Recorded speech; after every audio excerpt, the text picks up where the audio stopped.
ನಮಸ್ಕಾರ ವೀಕ್ಷಕರೇ, ಸ್ಟಾರ್ 74 ನ್ಯೂಸ್ಗೆ ಸ್ವಾಗತ. ನಾನು ಎಂ ಮಂಗಳಗಟ್ಟಿ. ನಿನ್ನೆ ಚಿರತೆ ದಾಳಿಗೆ ಮನ್ಸೂರು ಗ್ರಾಮದಲ್ಲಿ ಆಕಳಕ ಕರು ಸಾವು. ಧಾರವಾಡ ತಾಲೂಕಿನ ಮನ್ಸೂರು ಗ್ರಾಮದಲ್ಲಿ ಮತ್ತೆ ಚಿರತೆ ಪ್ರತ್ಯಕ್ಷವಾದ ಘಟನೆ ಕಳೆದ ರಾತ್ರಿ ನಡೆದಿದೆ.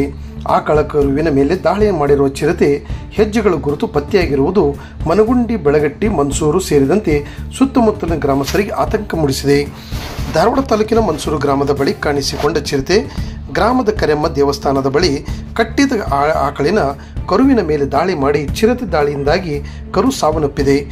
ಕುಬೇರಪ್ಪ ಮಡಿವಾಳರ್ ಎಂಬ ರೈತನಿಗೆ ಸೇರಿರುವ ಆಕಳ ಕರು ಇದಾಗಿದ್ದು, ಮಾಹಿತಿ ತಿಳಿದ ತಕ್ಷಣ ಅರಣ್ಯ ಇಲಾಖೆಯ ಅಧಿಕಾರಿಗಳಿಂದ ಸ್ಥಳಕ್ಕೆ ಭೇಟಿ ನೀಡಿದ್ದು, ಗ್ರಾಮಸ್ಥರು ದೇವಸ್ಥಾನದ ಬಳಿ ಜಮಾಯಿಸಿ ತೀವ್ರ ಆತಂಕ ವ್ಯಕ್ತಪಡಿಸಿ ಮಮ್ಮಲ ಮರುಗಿದ್ದಾರೆ.